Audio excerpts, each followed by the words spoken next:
Hey guys, today I'm here with my good friend Dave Hughes. He is a 36-year veteran of the radio who has been hosting radio shows and writing copy for ad creators for a really long time. So it's been about 20,000 pieces of radio copy. That being said, I'm super excited for him to be on the show and to be sharing the knowledge of how he's done that, the ups and downs of his career, and just give us a broad overview of how one can start using audio. As we all know, it's such an important primal form of communication and how we can use it in our marketing and to better our lives in business and to be better at it full stop. So on that note, Dave, my man, how are you and where are you in the world? Great to be here. I appreciate the invitation to be on your show, man. I'm excited about it myself. I am in Mississippi in the United States. Basically, we sit right on the Mississippi River. I'm about 80 miles due north of New Orleans, Louisiana, is probably the biggest landmark that people around the world might recognize the name of. I'm about 80 miles north of there, just over the Louisiana line inside Mississippi. And I've been in this area most of my life. I've traveled all over the country, but as far as living, mostly Mississippi. Spent a few years in Louisiana, but aside from that, I've been in Mississippi this entire time. So I'm, hey, from the South, y'all. I think I'm required by law here to say that. So now that I've got that out of the way, we can have a conversation. I've got to say, that is the most precise answer I've ever had on the show. Well, nothing personal, Josh. Go ahead, buckle your seatbelts. You're going to get a couple of those, I'm afraid, before we're out of here. That is one of the side effects. My girlfriend has become world champion at tuning me out. Because if you ask me, how's your day, Dave? Get comfortable, settle in, because that's what I do for a living. Currently, I'm working with a talk radio network that has 13 stations that cover the entire state of Mississippi. And when you do a 3-hour show, it's 3 hours of you talking. So you kind of get in the mindset of, you don't say, hi, how you doing? You say, hello, it's such a wonderful day today. And then you just go on for 5 minutes because you got 3 hours to kill. You got to come up with something to put in there. Oh, man, that's too funny.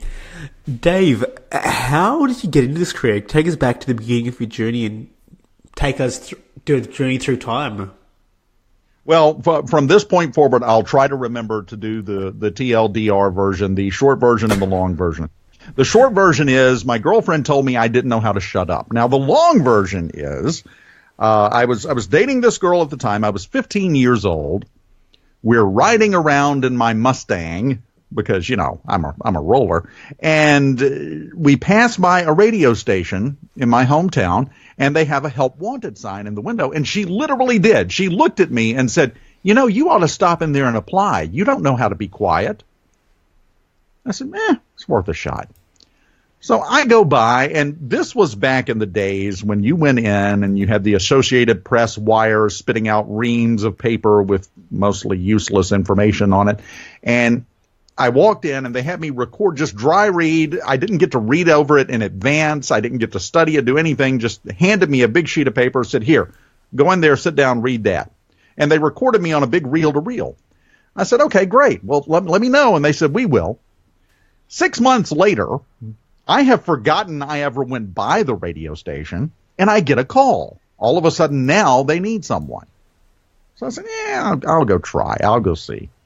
So I went in, and within the first 60 minutes, I fell in love with radio, to the point to where I was a part-time employee at that point. And after the radio station would shut down every day for business, I would actually go and let myself back in, and I would sit there all night playing around in the production room, learning how to put together commercials, learning how to record things, and just playing. And that's how I knew I had found what I wanted to do for the rest of my life, because I would do it all day, and then I would do it at night for fun. And, you know, you can't find that just everywhere. No way. No, you can't. Dave, I think a lot of people have this fear or this kind of trepidation when it comes to speaking, full stop. I'm sure you've had it before. People who say, sure, but you've got a voice for radio. Did you start with that voice, or is it something you've developed as you presented over time? I did not start with this voice. I started, like most people, I was not speaking from my diaphragm. I was speaking from my throat. Didn't have the proper diction, had no idea how to put a rhythm into what I was saying, which is one of the most important parts. But one thing that you said right there, let's just go ahead and knock this out real quick right now. There is no such thing as a voice for radio. And here's what I mean by that. That's like saying there's no such thing as a hammer for nailing. Of course there is. You just got to know how to swing it and which end to use to hit the nail. Everyone has the tool. It's not the voice you have. It's what you do with it. It's what you learn to do with it. It's how you learn to use it. It makes the difference between whether or not people are going to scream like you're raking your fingers across a chalkboard or they're going to fall in love with you. It's not the quality of your voice. Now, yes, I worked on it. Oh, did I work on it for years. I took lessons. I had vocal coaches. I had all sorts of stuff like that to get rid of my Southern accent, which I have a lot of the listeners now are going, well, you've got an accent. Yeah, I know, but that adds a little flavor to it. I worked long and hard to get rid of my accent, to learn how to dictate properly, how to enunciate, and how to put what they always used to call back in the olden days of speakers a bit of a roll and thunder into it. And what I mean by that is varying your pitch, varying your loudness, varying your tone, varying your speed, varying the mood that you put into what you're saying. And if you go back, when we get done with this episode, I'm going to tell your listeners to do something. When we get done with this episode, don't do it now. Just listen, because I'm enjoying talking to you. But when we get done, I want you to go back, and I want you to listen, and I want you to listen to when I'm talking, and how when I'm talking, I'll have pauses. I'll get really fast at times. I'll get really slow at times. I'll drop down. I'll go up. And all of that is something that can be learned, just like any other skill. The first trick is to know that that's a skill you have to learn. Most people don't even think about that. It never occurs to them. Once you get that down, once you get down the fact that this is something you need to work on, at that point you become so self-conscious of your voice and how you're talking that you'll drive yourself insane. That's the hump you have to get over. Yeah, I'm serious. Once you become self-aware of that, if you can push through that and realize, it doesn't matter, I'm just going to work on this and get better, you'll be great. No, I'm laughing because it reminds me of the days when I was in film and television. We'd when you get into that world, you start to notice all the lighting and the mooding, and it ruins watching the movies. Yes. I have done my share of writing, and I personally cannot listen to the radio for enjoyment anymore. It's been years since I've been able to do that, because I'm sitting there and I critique every single thing I hear, and it's not conscious. I don't mean to do it. You know what I'm talking about. It just happens subconsciously. I'm like, oh man, that segue was horrible. Who wrote that commercial? Have they been shot yet? They probably should be. Just take them out back behind the barn. Put them out of our misery. And it just happens, and as a result, I can't enjoy it. So I know exactly what you're talking about. I love it. Okay, when you say you do the speeding up, then you slow things down and changing the pace, is that now an unconscious process for you, that part of it? Or was it always active? Okay, that part's unconscious. Yeah, and now it did not start out as an unconscious thing. I laugh about this all the time because my girlfriend, my sons, everyone get asked all the time, so is he always like this? And they immediately will just roll their eyes and go, yes, this is him. Just deal with it. Because you get right down to it, You and I are talking. You and I had, what, an hour and a half phone call a few weeks back. You tell me, is there any difference between you and I just chatting on the phone for fun and us doing the show as far as how I'm talking? Wait, are we doing a show? Oh, yes, we are doing a show now. I forgot about that. Yes. We are actually, I understand. I've been told that this may be recorded for posterity. But it is an unconscious thing, but it's something that I had to learn. It's something that I had to have beaten into me. And probably the best example I can give you to go by, when you're a small child, when you're a toddler and you're learning to walk, you're going to fall, you're going to skin a knee, you're going to go bloomp right down on your little padded behind.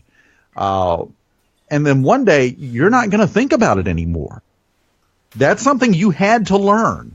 It was difficult. It took you time. You fell down. You had mistakes you made over and over and over. And now you're at the point to where, I mean, do you really stop and think while you're walking from the den to the fridge anymore? One left foot, right foot, left foot. Watch your balance, left foot, right. No, you just walk. Same thing with this. If you learn it and you internalize it, and here's the big one, if you practice it enough, eventually you don't have to concentrate on it anymore. It just happens. Okay, so give us the 80-20 here. If we could have the next 10 minutes just to take someone from really crap to at least mediocre in their ability to speak and communicate, what advice would you give them? Stop worrying about how you sound. It doesn't matter. And that sounds like really counterintuitive advice, but just stick with me for a second here. It does not matter. You're going to listen back. The first thing that's going to happen, if you've never recorded your voice, or if you have once or twice, the first thing that's going to pop in your mind is, I hate the way I sound. My voice, do I sound like that? I don't really sound like that, do I? Oh, I've got a news flash for you, straight from the UN. Yes, you do sound like that. It doesn't matter. And it goes back to what I was saying a moment ago. It's your ability to hold a conversation. It's your ability to make the listener feel like you're having a conversation with them. Not what your voice sounds like, not the quality of your voice. You don't need to have that deep, resonant movie trailer guy voice in a world. You don't have to have that. You just have to have the ability to connect with someone without seeing them and without being able to hear them talk back to you. There's a very simple way to do that. You want the 80-20? Here is your peak tip, your number one tip. When you are talking, I don't care if it's on a Facebook Live video, I don't care if it's on a podcast, I don't care what it is. You should have one person that you know in your mind that you're talking to. You should have that one. Everyone has that one friend, that one buddy, that if you've got to figure out how to dispose of the body and not get caught at 3 a.m, that's the person you're going to call. Everybody has that one friend that no matter what happens, that's the one person you could talk to about it. If you have to, if it makes it easier, get a picture of that person and tape it up in front of you right behind the microphone. That's who you're talking to. That's who you're talking to when you're talking into a microphone. You're not talking to the audience. You're not talking to, in the case of this show, the world. You're not. You're talking to one person. Because if you have 1 million people listening, and I've done that. As a matter of fact, right now my audience averages around 1 million in my day job on my radio show. But if you're doing that and you're talking to 1 million people, except for some rare occasions, most of them aren't aware of the other people that make up that million. They're aware of them. If you're talking to one person, every single one of those 1 million people has a chance to feel that connection, make that connection, and feel like you're talking to them. That is the key. That's the trick. If you can make the listener go, wow, I like it. I don't know why. I like her. She's awesome. You basically have to pass the beer test. Do you know what the beer test is, Josh? I believe I do. I think it's something that Steve Sims told me. Yeah, and it is a golden rule, and it is the truth. They use it in America for politics, and this has predicted the winner of the presidential race every election for the last 50, 60 years. The same thing applies to a radio host. Yeah, and it applied this past time, too. I heard you laugh, but it did. I was just going to say, I think we should probably give people with context what that beer test is, because not everyone is familiar. Yeah, that's what I'm building up to. We're gonna kind of blow your mind a little bit here. This rule holds true in so many things, and definitely holds true when you're trying to connect with an audience, especially in a crowded field where there's a lot of people doing it. How do you stand out? You have to pass the beer test, and the beer test is simply this. If you have 2 or 3 or 4 choices in front of you, which person would you most enjoy, you think, sitting down just having a beer and chatting with? Which one would you enjoy going out to have a beer with?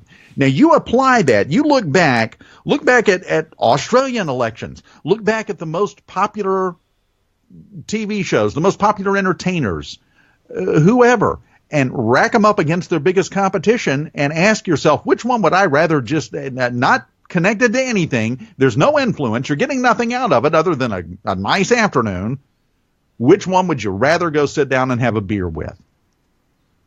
You need to be the winner of that battle. It doesn't mean you sit there and tell jokes nonstop. When you go out with your buddy and have a beer, yeah, there's a lot of joking, there's a lot of fun, but it's not all that. Sometimes you cry in your beer. Sometimes you're not even buying. They're buying. You share your dreams, you share your hopes, you share your fears, you share your disappointments, your victories, your defeats. You talk about all of it when you sit down with a buddy to have a beer on a Saturday afternoon or a Sunday afternoon or whenever. You want to be that person that in your group, if they look up and they say, okay, you can have a beer with one of these people, who should it be? Who do you want it to be? You want to be the one they look at, point to, and go, him, her. I want them. Come on, let's go. This is going to be fun. Seem like a cool person. Love you do that. You do that by talking to one person. When it's audio only, especially. But the same thing applies in any type Facebook Live video. Same thing applies. You're talking to one person because in your mind, if you're talking to one person, then everyone that's watching or listening is going to pick up on that. They're going to feel that. When you're talking to someone on the telephone, you can tell if they're paying attention to you or not. You can tell what kind of mood they're in. You can tell if they're excited about what you're talking about, or if they're disappointed, or if they're sad, or you'll call them about something else, and 5 minutes into the call, you'll finally pick up on it, and you'll go, wait a minute, wait, what's wrong? Are you okay? That's nothing but audio. There is no picture. It's just audio. We've been doing that forever. They will pick up on it. You may not be putting it in there intentionally, but they will. The audience will get that, and that is the difference in making a connection with your audience or not, and winning the beer test or not. That's the big. You want one big tip? There it is. You brought up a really interesting point there. When you're communicating with people, they really start to see you as their friend, someone that they speak to, they communicate with on a regular basis. But you're speaking to 1 million people every day plus. Mm-hmm. Most of it you have never personally met, but they feel like they know you. Yes.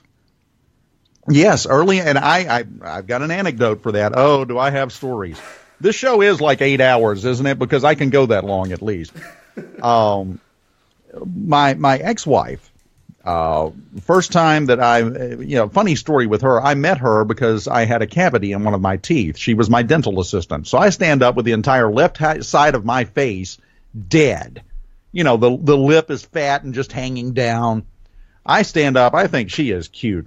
So with the most suave human being on planet Earth, I stand up, look at her and go, so you want to go away sometime?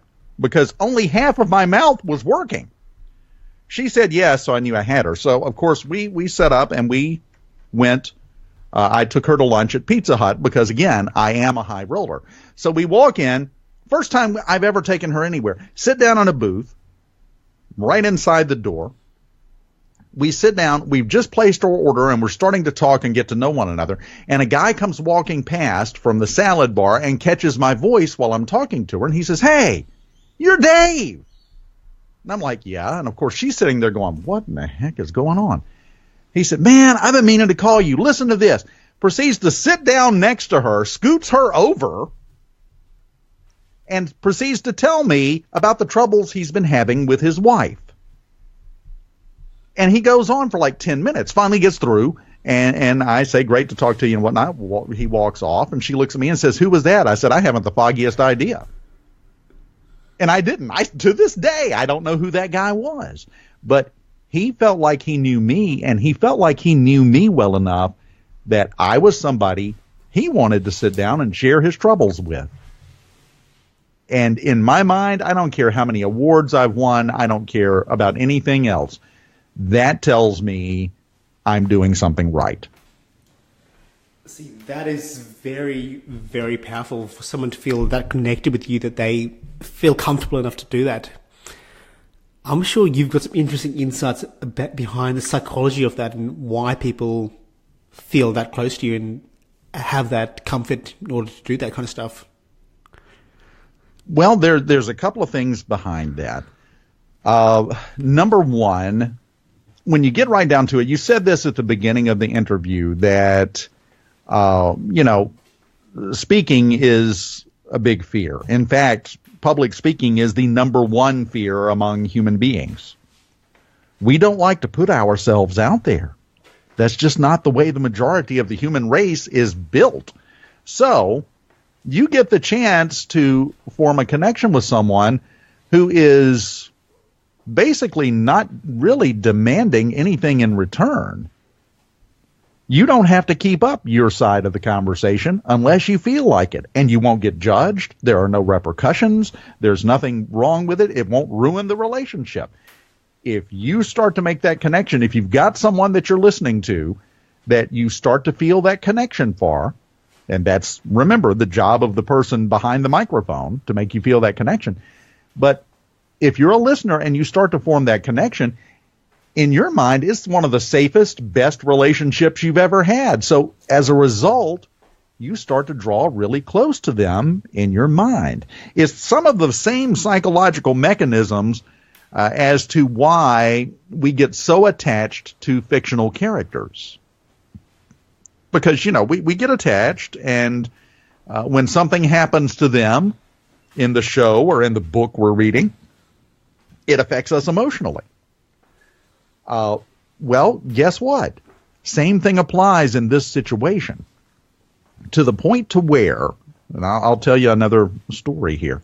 At the time, I was working on a 100,000 watt FM radio station, covered 8 counties, 3 parishes down in Louisiana, covered about 250,000 people, that station. And I unexpectedly, at that point, my now ex-wife, mother of my youngest child, was pregnant, and she lost a baby. And it was one of those bizarre things. And number one, I was shell-shocked because it was unexpected. We weren't trying to have a child. We had two. We were done. Thank you. And that popped up, and the first thing we both did was, she sat in the corner and rocked back and forth, hugging her knees for a couple of days when we found out that she was pregnant. And I went on, a vendor that night at the Christmas party for the radio station I worked at, because I was like, not again. Really? I don't know. After the shock wore off, we got thoroughly excited. We were thrilled by this. Picked out a name. we started doing all the things that you do when you're expecting a baby and going to the appointments and everything. And then one day I went to all her doctor's appointments with her, and we went and they couldn't find the heartbeat. We had to leave there and immediately go over to the hospital where they did what they call a DNC. And I basically stood there and watched her give birth to the corpse of my youngest son. To say I fell to pieces would be a vast understatement of the situation. I went completely to pieces. I consider myself to be a strong person. I did not handle that well at all. And as a result, I missed 2 weeks doing my show. Well, when I came back, I walk in, and the guy that does sports that comes in, that I've known him forever, and we always joke around, and they didn't tell anyone on the air why I was gone. I sit down in the chair, and he says, all right, now we haven't told anybody. We don't have to mention why you've been gone. You just took a vacation or something. And I looked at him and I said, no, I'm going to talk about this.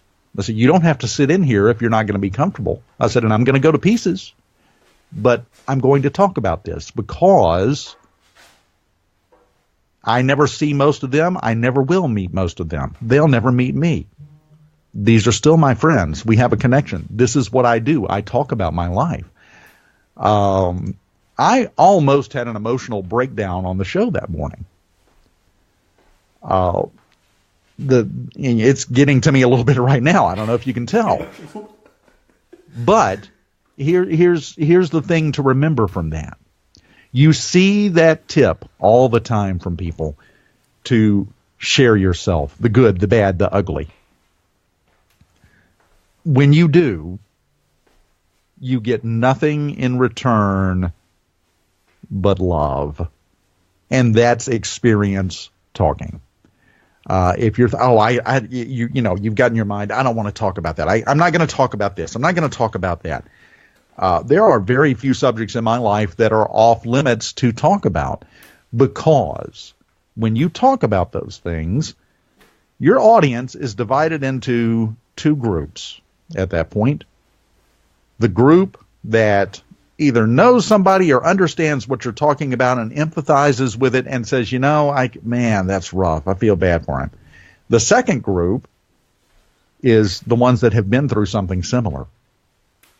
And all of a sudden, they feel a kinship for you, because you get right down to it. We're all on this giant ball of mud together, doing the best we can until we can't move or breathe anymore. Everyone's looking for a tribe. You've heard that term. You can be a huge part of their tribe. You can be a huge support for them if you're willing to share. 3 different times in my career, I have had someone call the request line, and this was earlier in my career. This was in the 90s. 3 different times I had someone call the request line, and I had to talk them out of committing suicide. Not on the air. They would wait until I had started playing a song, and then they would call up. They would call me because they felt they had no one else to turn to. That's how powerful this connection can be. That's how important you can be to someone's life. And at that point, keep in mind, at that station I was at, I was known as the bad joke guy. I did the bad joke of the day. I was not preaching a sermon and having counseling sessions on the air. I was goofy as all get out. We played rock music, whole 9 yards. 3 different times. One of them, when they called in, actually fired the gun next to the phone and then picked the phone back up and said, it scared me to death. I thought they had done it. Came right back to the phone and said, I just want you to know I'm serious. And I'm like, okay. That's how powerful the connection can be, but that also illustrates the flip side of it. When you form that connection, when you allow your audience into your life, when you allow them to connect with you on any kind of level beyond the surface level, it gives you an awesome power, but it's very much like what Uncle Ben told Peter Parker after he got bit by the spider. You've got awesome power, but awesome responsibility comes with it. That's where a lot of people mess up. And I'm not even going to give an example of that because you probably got 10 that come to mind right now sitting there listening to me going, oh, like so-and-so. Yeah, exactly like so-and-so. You have to remember that even though you may never lay eyes on most or all of your audience, they're still human beings just like you. They still have the same fights. They have the same troubles. They have the same hopes and dreams. And you can either enable them to reach those dreams or enable them to buy into their own self-pity. And that has nothing to do with whether or not you're giving an inspirational message. That's the thing that a lot of people miss. It's making that connection and being the best kind of person you can be and letting them come along for the ride and feel like, hey, my life may stink, but at least I know Dave. He's a good guy. How's he do? I'm going to call him on the request line, I think. He'll talk to me. Nobody else ever does, but he'll always talk to me. Yeah, I will. That's the responsibility part. And that's something that you have to remember. And I kind of got a little bit off subject there, but it's your fault you invited me on the show. I blame you. I love it. Dave, I've got an idea of what you're going to answer here, but I'd like to hear it from yourself. A lot of people will be going through this. Really, he's giving all these tips for how to build that connection once you've got an audience. But a lot of people listening don't necessarily have the audience yet, or they've got the knowledge they want to share with people, but they don't have that audience that's been built. To those people, how do you recommend they start building an audience, and how do you recommend that they really take advantage of these advice, the learnings you're giving today? Well, that's the absolute best part of this. This is one of the rare occasions where if you build it, they will come. If you wait until you have an audience to start working on this and to start doing this, you're missing one of the most powerful parts of it, because this is how you build an audience. These things that I'm talking about, because all of a sudden, one or two people hear you. Just start doing it. Start doing Facebook Live. Start doing Facebook Live audio. Josh joined in and started listening when I was doing Facebook Live audios, which is basically a live podcast on Facebook. Do it. And guess what? If you have one person that listens, good, and then they're going to tell somebody, or they're going to mention it, or they're going to leave a comment on that, which is going to pop it up on their timeline, which is going to put it in front of their friends, and they're going to go, oh, what's he talking about? I like the stuff he likes. I'm going to go check this out. Then the next time you do it, whoop, look at that. You've got two people. And then it builds from there.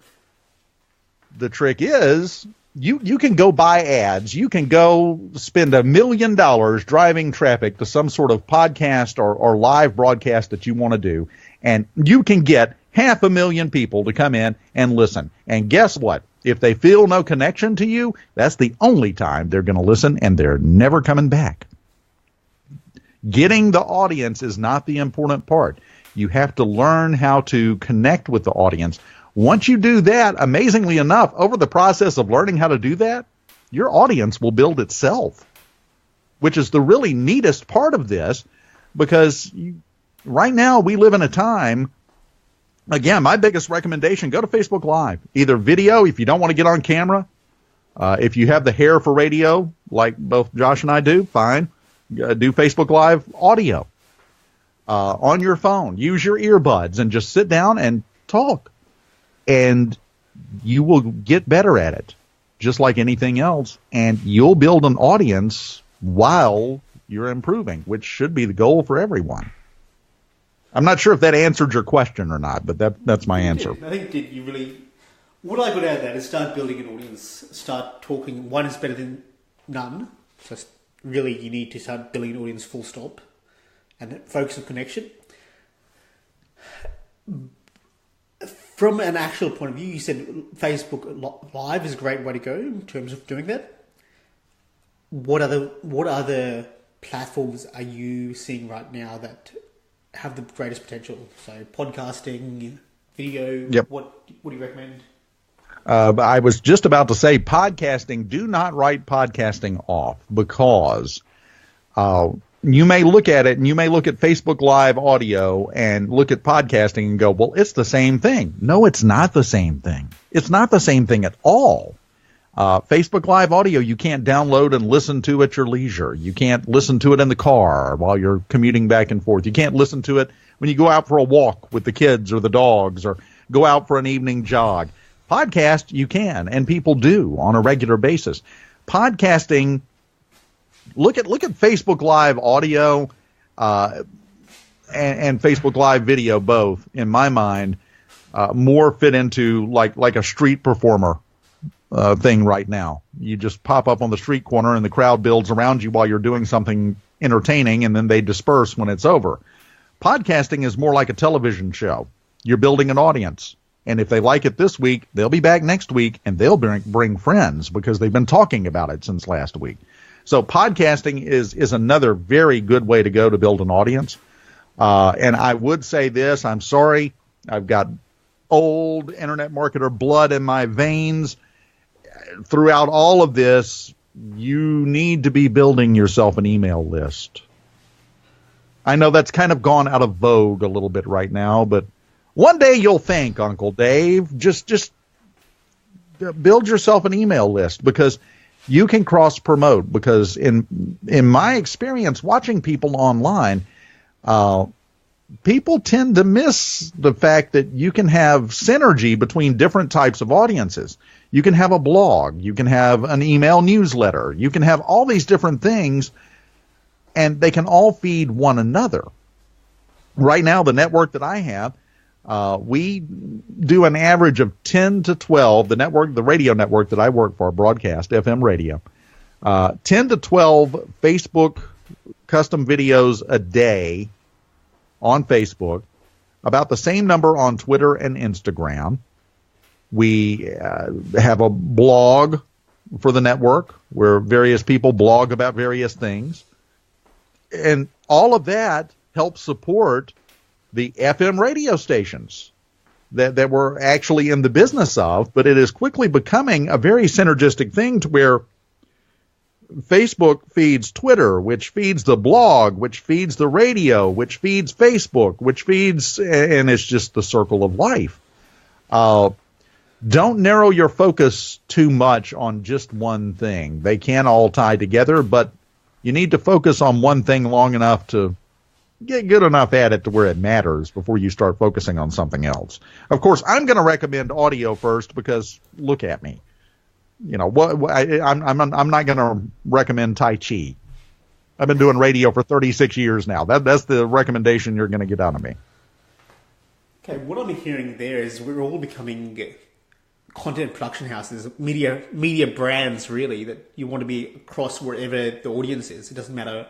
It's not about you. It's not about the channel. It's about where the audience is. So you need to be wherever they are, ideally, and doing stuff that they can see you on your Twitter, on your Instagram, on your Facebook, on your iTunes. But you should be omnipresent to them if you really want to succeed in what you're doing. To a certain extent, and here's the method behind that. Let's say, Josh, that you decide your biggest plank in your platform is this show, is your podcast, which is an excellent choice. Yes, you want to be as many other places as you can reasonably manage to do effectively, with the end goal, with the method behind that madness, to drive the people from Facebook and Twitter and Instagram and a blog and a website and everything else, to drive people from there back to your podcast and turn them into listeners. You basically, everything else, you're giving them a taste. And that's what social media is for, really, is to give them a taste of the real thing. With the end result, the end goal being to get them over to the real thing, which you monetize, you know, in whatever way makes sense, depending on what you're doing. And before you know it, you're starting to build a business. Let's talk about monetization. Sales. Show me the money.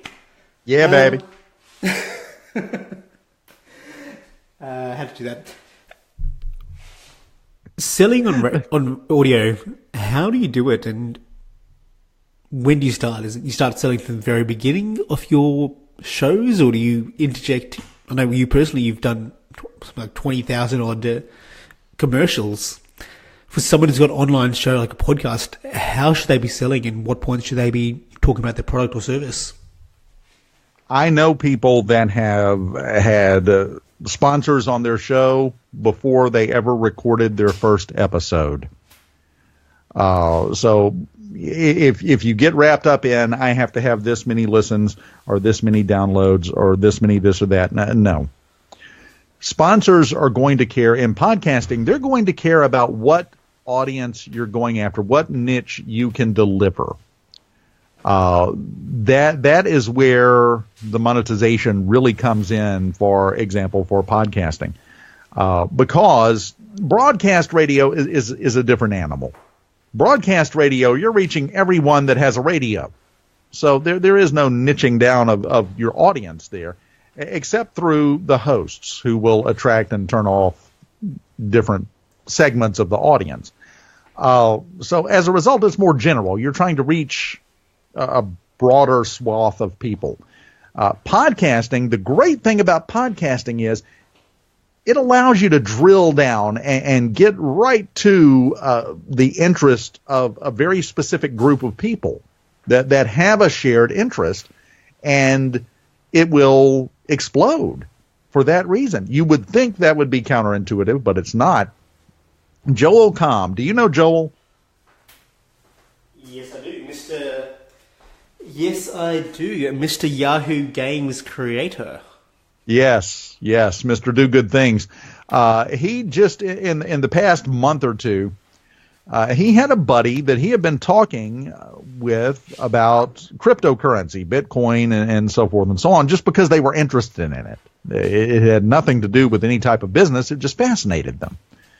So one day it hits them. They say, we ought to do a show. Let's do a podcast about it. We sit around and talk about it for hours every day anyway. Let's just do a podcast. So they started doing a podcast on cryptocurrency. The Bad Crypto Podcast, I think it's called. I don't know what it's called, but they started doing this. In the first month, they had something like, they had thousands of listeners in the first month. It just exploded on them. Now they have sponsors coming out of the woodwork wanting to sponsor them. And that is what's so neat about this. They didn't do that trying to get sponsors. They didn't do this show for any other reason than because, this will be fun. Sometimes that's where your money comes from. And the same thing happens in broadcast radio. Because a lot of times the ideas that you come up with in broadcast radio to put on the air, and you go, oh, this is a winner. We're about to knock this out of the park. This is, oh man, we're going to have sponsors lined up out the door waiting to sponsor this. And then no one shows up. No one cares. No one, even the audience doesn't like it. Then you do something on a whim just for the heck of it because it'll be fun and because you want to do it. And you have a waiting list all of a sudden of sponsors. Don't spend a lot of time sitting back trying to strategize and plan when you're doing any type of audio content. I need to do this so I can get sponsors. I need to have this kind of content to get sponsors. I need to do it for this length of time. I need to do it on this platform. It needs to be in this topic and this. No. There's no formula for this. Never has been, never will be. I have kept my lights on and fed my kids for 36 years, entertaining people with my voice. It's what I do for a living. I've done it for 3.5 decades plus. This is the voice of experience talking. A lot of times, the more thought you put into it, the more you stress over it, the more anxiety you put yourself through trying to come up with that perfect idea, the less likely it is that it ever has a chance of building an audience. Because you overthink it. You overdo it. You can actually polish it too much. And that sometimes will turn an audience off. It depends on your topic. It depends on what you're trying to do and the audience that you want to reach. But beyond something that interests you, and I would say, just to start building an audience, pick out something that you enjoy. Let's go back to a corollary of the beer test. If it's something that you could sit around while you're having a beer with your buddy and talk about for 3 hours just because you enjoy discussing it, do a show on it. Write a blog on it. Do content on it. If you get one person that pays attention to it, so what? That one person can turn into 2, and then turn into 4, and then turn in. And I'm sure you've heard the old riddle, Josh. If I give you a penny today and then double it every day for 30 days, how much money will I owe you on that last day?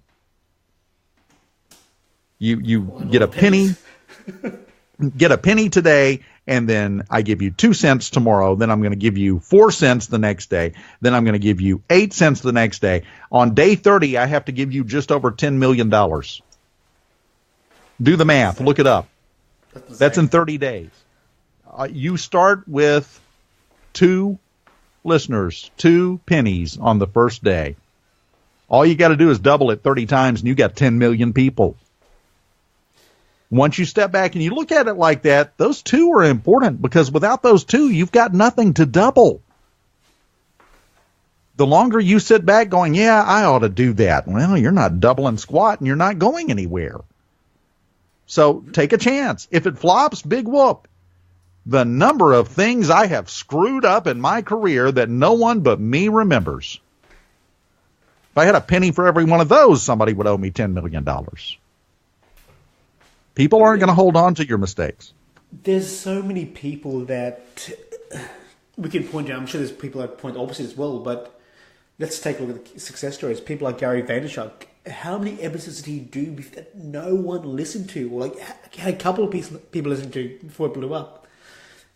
Sylvester Stallone, how many doors did he knock on? How many producers did he seek funding from? How many times did J.K. Rowling go and attempt to get a book published before it was actually published and became what it is today?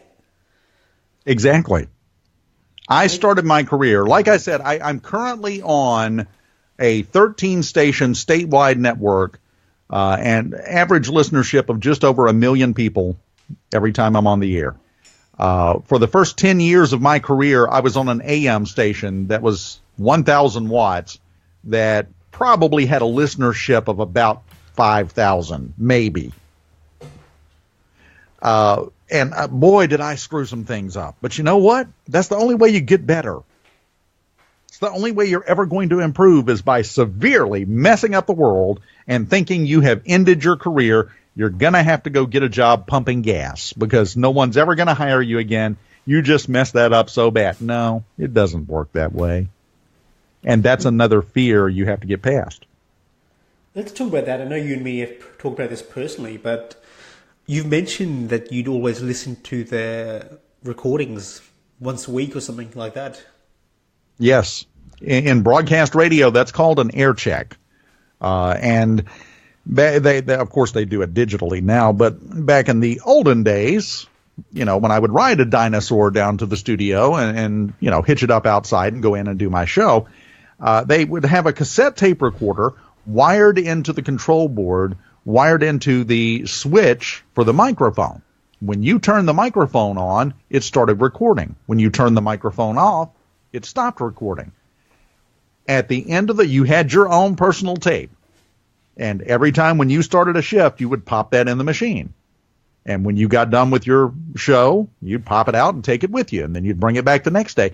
At the end of the week, the program director, the guy who is in charge of all the people on the air, or the lady, I've had both in my career, you would have once a week an air check session. That's where you went in, shut the door, they hit play, and all it was every single time you had turned the microphone on for an entire week, and you would have to sit there and listen to it while they critiqued. That's how I found out I, as it turns out, do not have suicidal tendencies, because I would have ended it all about the second session. That is the most painful thing you will ever do, is sit down in front of someone and have them critique what you're doing like that, especially when you start listening and you start catching things before they catch them, and you go, oh, I cannot believe I'm doing that. That sounds horrible. Because there is a difference between the way you think it sounded in your head and how it sounds when you listen back to it. And unfortunately, when you listen back to it, that's what everyone else heard. Because a lot of times you'll fill in the gaps in your mind. It might not all come out of your mouth. And in your mind, you think you said it all. But you didn't. And then that leads to confusion or wrinkled noses or meetings with the manager, things you don't want to have happen. So you have to do that. That's an important part of the process. And I know it's painful. I know it's hard. This is something that you have to force yourself to do. And it will not do any good if you get someone else to do it for you. It won't. It'll help a little bit. They can point out one or two things, yes. I could sit down and listen to anyone, and I could give them 10 different pointers on what they're doing, and that would help. But I would also at the same time, and I've done this. I've done vocal coaching and broadcast coaching many times in my career. And yes, I go over things and point things out to them, but unless they sit down and listen to themselves and hear themselves do it, they don't get the same impact from it. It doesn't burn into their brain the same way. And you have to have that happen. So yes, listen to yourself. If you do a podcast, if you do a Facebook, anything, force yourself to listen to it. It's not as painful for everyone else as it is for you. You're going to cry. You're going to just want to crawl under the desk and lie there in the fetal position until it's done. But pay attention to it, because you're going to learn something from the annoyance and aggravation of having to sit there and listen to yourself. And all you can do is improve by doing that. That is the easiest way to improve, hands down. I'm just imagining right now the compound effect of doing that multiple times. Yes. How much better you get, and how much more better experience for your audience it'll be as you progress. Well, put it like this. Let's say you have an infestation of ants in your house. Not your mom's sisters, the insects. So you get this infestation of ants in your house, and every time you see one, you get aggravated. Oh, it's another ant, and you smack it. Okay, one ant down. And then before you know it, you see another one. The ants never stop coming when it comes to finding things you can do better and finding ways to improve. That never stops. You always have another ant to squish. But every one that you do manage to notice and you manage to squish, that's one less annoyance. That's one less piece of gravel on that slippery chute you're trying to build from who's this guy to I love that guy. That's the path you're trying to get your listener to take. You're trying to get them to go from who is Josh to, man, I wouldn't miss him for anything. He's awesome. That's where you're trying to get them to. Every single thing that you could improve, every single mistake that you make, and you make them, I make them, everybody makes them. Every single mistake is another piece of gravel on that greased chute you're trying to build to get them from who are you to I love them. That's why it's so important to do it. And yes, it does have a cumulative effect, because when you start squishing those ants and you start getting them out of the way, you start to notice other things that are wrong. There may be a grasshopper in the house too. You just didn't notice it because of all the ants. Then you can catch it and release it back into the wild. So that analogy went really weird, didn't it? That sounded great in my mind, and then all of a sudden I'm catching and releasing grasshoppers. But you get the point.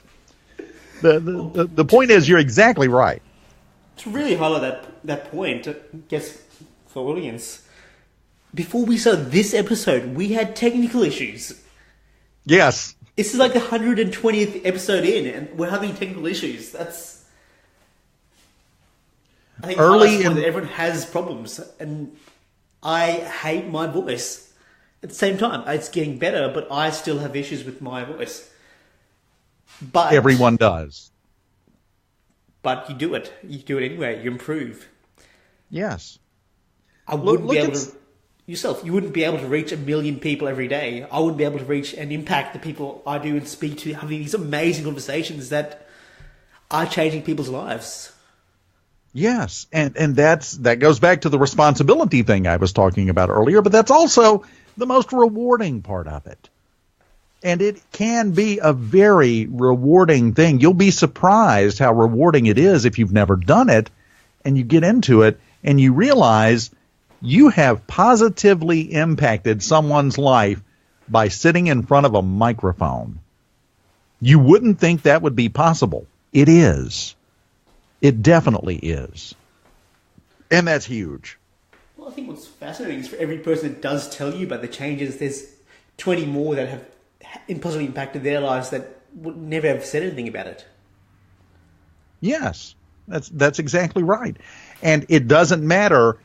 See, here is the thing, and this is a marketing truism just in general, but it applies when you're doing any type of content as well. You write this down. If you've never gotten a tattoo, but you've always wanted to, and you didn't know what to get it up, get this tattooed on your body somewhere. You are not your audience. You are not your target market. Nobody cares if you like it. It's whether or not they like it. I did a morning show for 20 years on a country FM radio station. I hate country music. I can't stand it. Never have been able to. I'm a rock and roll guy. Made my living doing it.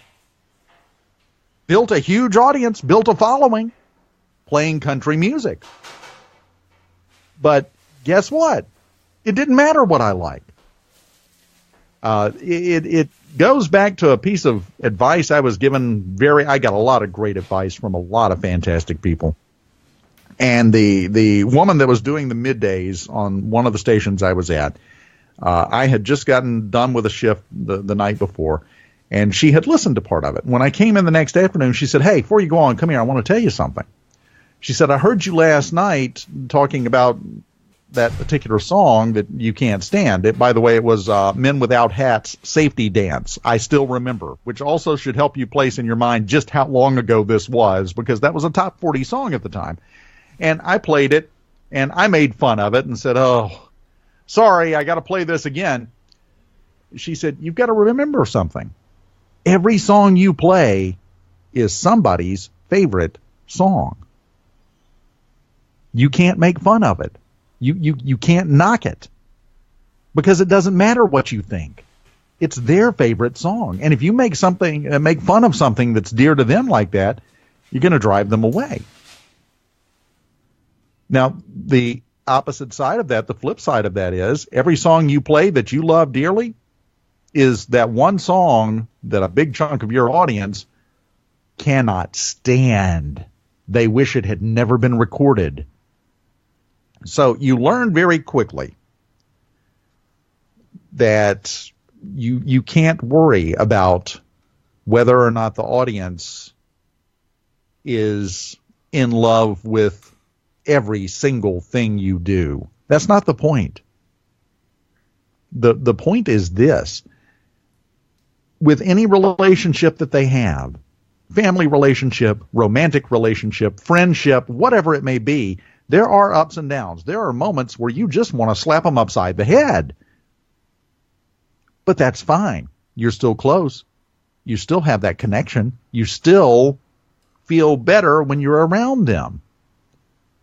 Don't get hung up on the details to the point to where you freeze up and you're afraid to do anything, to where you're afraid to put yourself into what you're doing and put yourself out there. It's going to attract some people. It's going to drive some other people away. And it doesn't matter. Not in the long run. It doesn't matter. That's the thing that you have to remember, and that's the thing that you have to focus on when you're doing this kind of thing. It's more art than science. I wish there was a checklist I could give you with do these 5 things and you'll be a multimedia star in the next 6 months. It doesn't work that way. Dave, I would love to continue talking and get into the writing your radio ads. I think we're running out of time on this episode, so I think we're going to have to organise for an encore appearance in the next few months and actually talk about that. But I don't know. I hate talking to people, Josh. I don't know if I'll be able to do that. Yeah. No, I'd love to. I'd love to come back, man. Anytime. Perfect. Dave, if people want to connect with you and they aren't in your state, what is the best place for them to do that, and how can they learn more about you and your services? Well, let me see. Number one, if you want any kind of radio copy or anything like that written, you can go to radioactivecopywriting.com. I do voiceover work and do funny. I actually have a couple of fairly humorous pieces from earlier in my career up at bdavidhughes.com. I put the B there because, well, you're in Australia. You know Davey, or you're familiar with Davey Hughes down there? Hughesy? Yeah. Yeah, he and I have an ongoing debate back and forth because, see, I snagged the Twitter handle at Dave Hughes back like right after Twitter launched. He's been trying to get it from me ever since. So this has been an ongoing discussion. He actually, his show producer a month or two ago sent me a DM on Twitter and said, "Hey, we got to have you on the show down here sometime." And I said, "Just tell me when. I'll be glad to." So that may happen eventually on the radio show down there. So obviously, you know where to get me on Twitter now, at Dave Hughes, or just find me on Facebook like Josh did. I'm pretty easy to find on there. I'm trying to remember. I don't even know if I set up the custom URL for my Facebook. I so halfway do all of this. That's the sad part. But just go search for Dave Hughes, find the one in Macomb, Mississippi, and send me a friend request or ask Josh, and he'll say, "Oh yeah, Dave, you talk to him. I'm tired of talking to him for a while. He never shuts up." Okay, perfect. Guys, it has been an absolute pleasure listening to Dave here today. I hope you all have enjoyed the conversation and able to take the learnings and actually apply it in your own lives. Until next time, we'll see you all in the next episode, and I hope you have a fantastic day wherever you are in the world.